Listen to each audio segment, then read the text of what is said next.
It has been quite a long time since I've been back onto the YouTube scene, and rightfully so.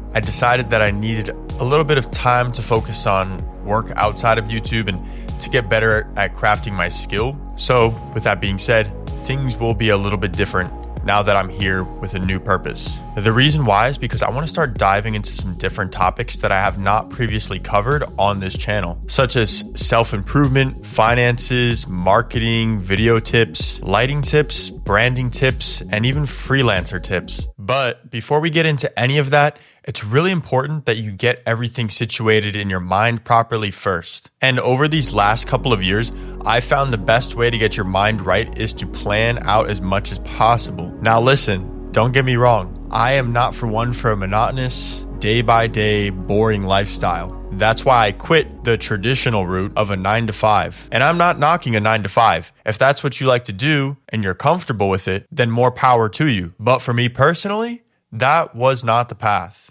And we'll get more into that in later videos when I started my entrepreneurship journey 4 years ago in 2020. How this is all interconnected is when I first became an entrepreneur. The thing that I struggled with the most was keeping track of my time and participating in activities that netted me the most results. You see, the Pareto principle states that for many outcomes, roughly 80% of consequences come from 20% of causes. Now, a lot of you may already be aware of this. A lot of you are probably wondering, well, how do you prioritize your time correctly? And in my experience, there's two things that you need to get started: a planner and a journal. The most important of the two is your journal. Now, everybody has an idea of exactly when you need to journal. They might say once a day, once a week, once every other day. And I believe in discipline. You cannot get results unless you are disciplined with your actions. As a creative person, the approach that I found works best for me is journaling, more so when I feel called to it. And the way that I know that I feel called to journaling, and a lot of you may have already experienced this, is when there are too many thoughts inside of my head. For many of you, this may be different. I know for me, it's different every single week. Sometimes I find myself only journaling once a week. Other times I find myself journaling every single day. Rule of thumb is to journal at least once a week.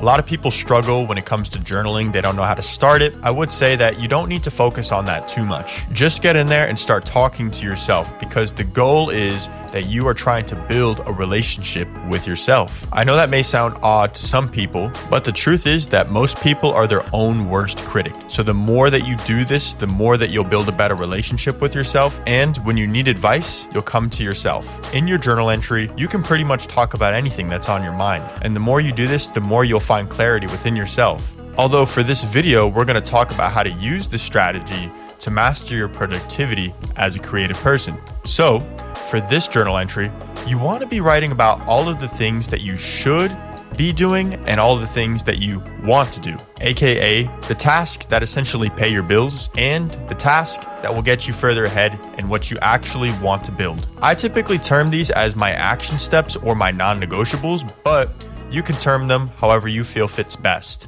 For some of you, this might take more time than you had originally anticipated, especially if you've never done it before. You may have more things inside of your mind than you thought you did. Once you have completed your writing and you have at least a few paragraphs written out with your action steps, you want to go back through your writing and highlight each of the action steps in there. Then you want to put all of your action steps into bullet points inside of your journal, underneath your original entry. So if you didn't get a lot of action steps, don't worry, you can try again. The more you do it, just like anything else, the better you will get. And after you have taken all of your action steps and put them into bullet points, you want to then rearrange all of your action steps in chronological order from most important at the beginning to least important at the bottom. Now you have properly provided yourself with clarity on exactly what you need to do next to get forward with everything you need to do. You see, we're naturally indoctrinated to listen to what people tell us to do. If you think about it growing up, your parents tell you what to do. When you go to school, you have to raise your hand to use the bathroom. More on this in other videos, but I just wanted to make it clear that when you move into entrepreneurship, you're not used to telling yourself what to do. The amount of time you have available is your best friend and your worst enemy. But more on that later. let's talk about what you're going to do with these action steps. At this time, your planner is going to come into play because you're going to use those action steps that you have previously come up with to fill out your planner. And how you choose to fill out your planner is entirely up to you. Although I found the two best approaches to filling out my planner is either on a weekly basis or on a daily basis. And the weekly basis might work out best for some of you, and that's what I used to do before. But filling out my planner on a weekly basis wasn't the right approach. And the reason why was because I was not involved enough with it. That's why I switched over to filling it out on a daily basis instead. That way, I stay more locked in with using my planner. How much you journal is really going to depend on how much is going on inside of your head and also how many action steps you're getting from each journal entry. You also want to consider how much you can put on your plate per day. For me personally, out of the action steps, I find that putting around 4 to 5 per day into my planner is the best fit. Whether you choose to take the weekly approach of filling out your planner or the daily approach, after you have moved over your action steps to your planner, you want to make sure that you cross out each action step in the bullet point list within your journal. This will help you be aware that you have actually transitioned it from your mind into your planner, which is where you take action. When you choose to journal is entirely dependent on you.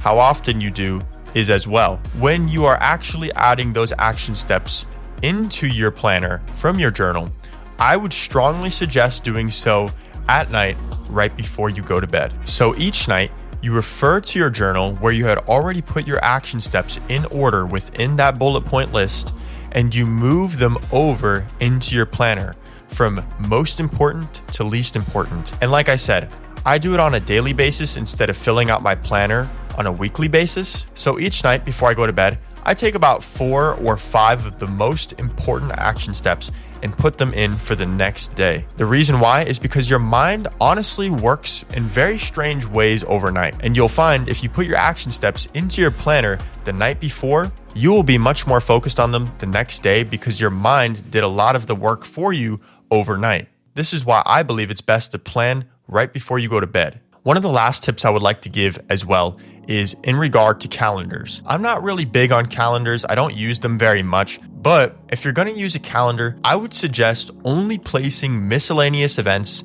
that are not repetitive in there, such as appointments, meetings, etc. These will help you stay on top of activities that you're not used to doing and that are not built-in habits. Lastly, let's talk about the entire method overall. Naturally, as humans, it's really hard for us to change what we're already doing, usually because we're comfortable with what we already do. Now, I know a lot of people are going to say, well, you only need to do it for 30 days and then the habit sticks. In my case, I found that it's not necessarily true. If you really want to make the results stick, it's important that you spend at least 90 days implementing this method. With that being said, I'm really looking forward to the results that some of you have when implementing this method properly. As the person typically being behind the camera and behind the computer, I've realized I've learned so much, and now it's just not fair for me to keep all of this information to myself. There was a lot of mistakes I wish I didn't have to make, although I can say they did help me become the person that I am today. So I hope you were able to take a lot from this video, and I genuinely appreciate all of you that decided to stick to the end and watch the video. I want you all to do well, and let's win together.